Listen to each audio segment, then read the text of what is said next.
معزز سامعین و ناظرین، السلام علیکم۔ آپ کی خدمت میں پیش ہے عمران سیریز کا ناول ہیروں کا فریب، رائٹر ابن صفی، لاسٹ پارٹ۔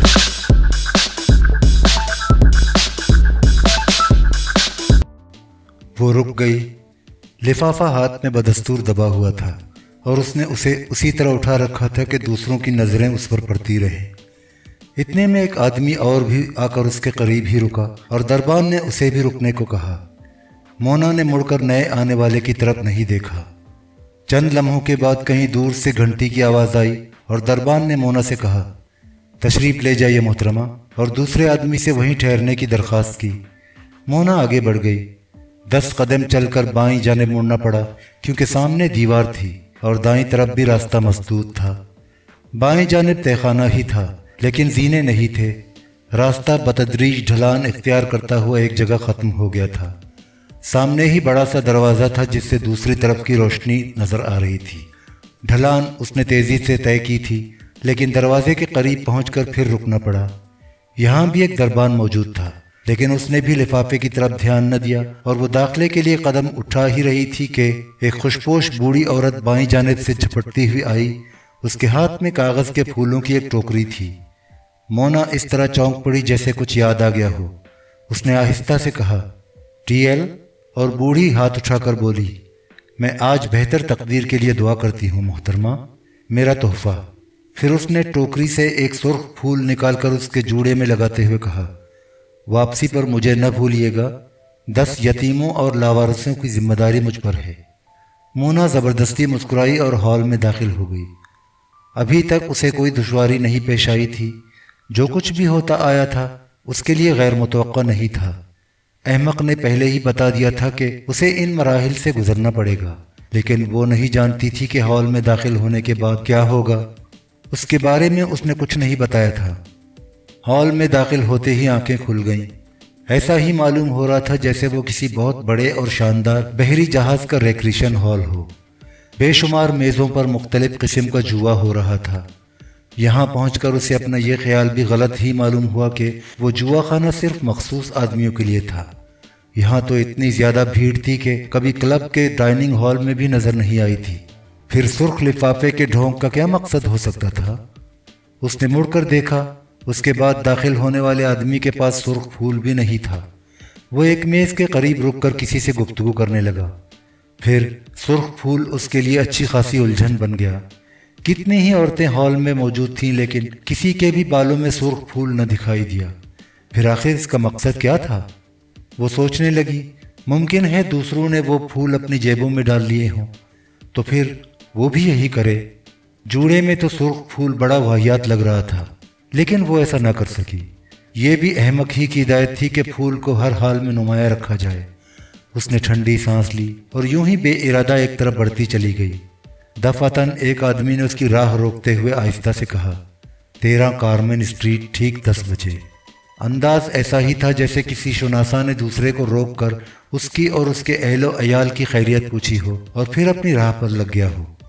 مونا اسے جواریوں کی بھیڑ میں گم ہوتے دیکھتی رہی، پھر چونکی اور اس طرف متوجہ ہو گئی جہاں رولیٹ ہو رہا تھا۔ ابھی تو 8:30 ہی بجے تھے۔ وہ کچھ دیر یہیں رک کر حالات پر مزید غور کرنا چاہتی تھی۔ اب پھول کا مقصد سمجھ میں آنے لگا تھا۔